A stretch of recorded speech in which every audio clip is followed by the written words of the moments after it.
दोस्तों पिछले करीब 1 महीने से बीकानेर निदेशालय के सामने चल रहे धरने प्रदर्शन के बाद आज सबसे बड़ी खुशखबरी बाहर निकल कर आई है। आज हुई कैबिनेट बैठक में विद्यमान संविदा कर्मियों को लिए ऊपरी आयु सीमा में व संतान की सीमा में छूट दी गई है। अभी आप देख सकते हैं स्क्रीन पर, यह 13 जनवरी 2023 यानी आज का लेटेस्ट ये पत्र जारी हुआ है। यह वित्त नियम 2021 के नियम अनुभाग के तहत जारी किया गया है, जिसमें विषय स्पष्ट दिया गया है कि विद्यमान संविदा कार्मिकों को राष्ट्रीय कॉन्ट्रैक्चुअल हायरिंग टू सिविल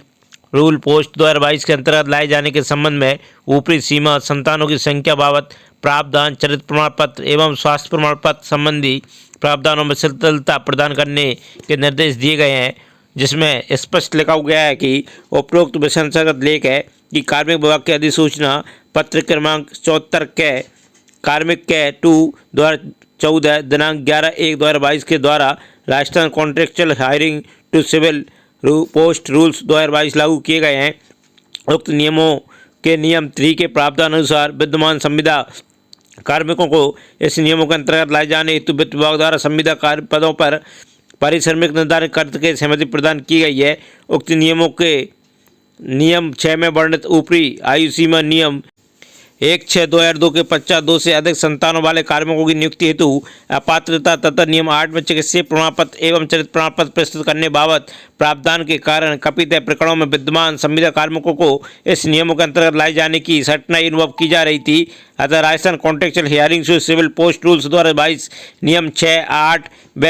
9 के नियमानुसार निम्न अनुसार शिथिलता प्रदान की जाती है, जिसमें पहला बिंदु है ऐसे विद्यमान संविदा कार्मिक जिनकी नियुक्ति राज्य सरकार द्वारा तत्समय निर्धारित आयु सीमा के अंतर्गत की गई थी, किंतु अब नियम 6 के निर्धारित ऊपरी आयु सीमा में अधिक आयु हो गई है। उक्त कार्मिकों को इस नियमों के अंतर्गत नियुक्ति हेतु ऊपरी आयु सीमा में शिथिलता प्रदान की गई है। अर्थात जो संविदा कार्मिक वर्तमान में जिस पद पर कार्य कर रहा है और उस समय उसकी प्रथम नियुक्ति के समय वह अगर उम्र के अंतर्गत आता है तो उसे अब पात्र माना जाएगा, अर्थात वह अब एडॉप्टेशन की प्रक्रिया में आएगा। इसी प्रकार विद्यमान नियम 8 के प्रावधान के कार्मिकों को स्वास्थ्य प्रमाण पत्र एवं चरित्र प्रमाण पत्र प्रस्तुत करने हेतु नियमों में शिथिलता प्रदान की जाती है। 3 नंबर पर बिंदु पर दिया गया है विद्यमान संविदा कार्मिकों को इस नियमों के अंतर्गत प्रति नियुक्ति प्रदान करने हेतु नियम 9(2) के प्रावधानों के दिनांक 1/6/2002 के या उसके पश्चात 2 से अधिक संतान पैदा होने की नियुक्ति हेतु अपात्रता संबंधी प्रावधानों में शिथिलता प्रदान की जाती है। अर्थात 1/6/2002 के बाद 2 से अधिक संतान होने पर भी उन्हें संतान संबंधी नियमों में भी शिथिलता प्रदान की गई है। अर्थात 2 से अधिक संतान वाले भी अब service contractual hiring rule post 2022 के अंतर्गत लाए जाएंगे, यानी उन्हें भी अब पात्र माना जाएंगे। और अनुसार नियमों में शिथिलता माननीय मुख्यमंत्री महोदय के पत्रावली पत्र प्राप्त अनुमोदन ID संख्या